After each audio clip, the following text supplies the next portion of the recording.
Good afternoon, Jason. How are you doing today? I'm good, thanks, Ramzi. Good to see you. Good to see you too. Thank you for making your way from the airport actually directly to here. It's a pleasure for us to have you at Inspire and Connect East Africa, which is the third edition of our event, flagship event that we hold in Africa. And the first time that we do it in East Africa as well. You've been around for 30 to 40 years, I would say, in East Africa. You worked at AJL for the last 30 years and you have risen through the ranks. You have an experience and you have seen the countries, because you've been in Tanzania, you've been in Uganda, you've been in Kenya, and you've seen them grow over time, and you've seen the shift that happened overall in each and every one of those countries. Please tell us about the benefit of this cross-functional perspective in an integrated market in East Africa.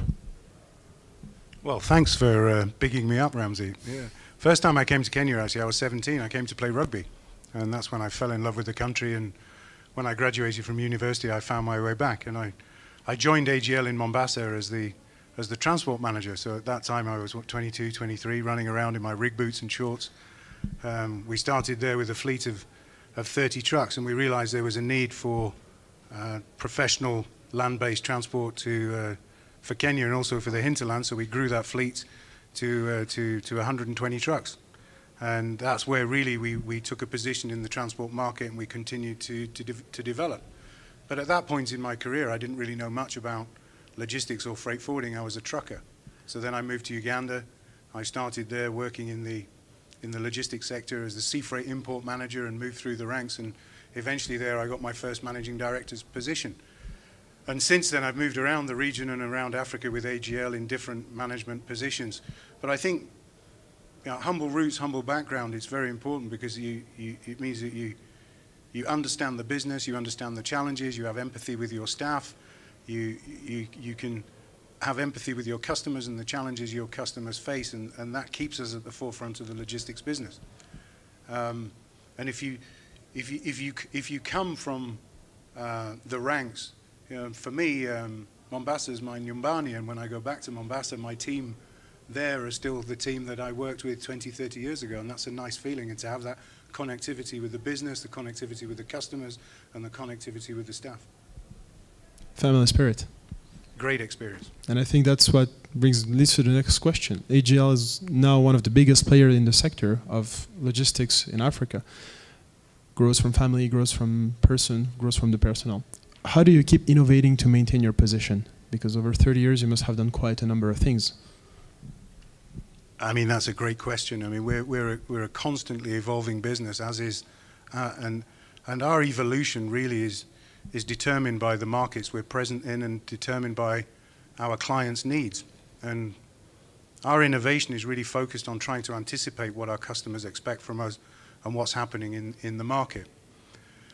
Traditionally, over the last few years, our growth has been organic. And I mean, it's no secret that AJL has a new shareholder, and that shareholder has very ambitious objectives on the continent. And the direction in which we're innovating now is certainly, first of all, to keep the customer at the center of our business. Secondly, not focus only on organic growth, but look at strategic acquisitions, joint ventures, and expanding our portfolio of services which are going to position us for the future. Innovation, digitization, very important for us. As we see how the evolution of logistics has taken place over the last 30 years, we're trying to go paperless, borderless, which in the context of East Africa is a realistic ambition, but as it starts to, you grow, it becomes more and more difficult. The more countries that are involved, the more complex the border processes are. The infrastructure, you know, of course, over the last 30 years, the infrastructure in Kenya and around the region has changed tremendously. The road infrastructure, the rail infrastructure, and for us, that's extremely important. The better the infrastructure, the better the quality of service we can offer, the lower total cost of ownership for our clients. And I'd say the other element that we're taking into consideration more and more is sustainability and our environmental impact, because, you know, as a trucker, we're seen to be the dirty fingernail end of the business. So where are we innovating there? In our transport fleet, we've gone to a biodiesel product now, which helps, of course, reduce our carbon footprint. In certain markets, and particularly in Uganda, we've gone into a power sharing agreement with a private company that's supporting us with solar energy. So again, reducing our carbon footprint from normal fossil fuel environments. In our warehouses, we've gone to electric forklift models.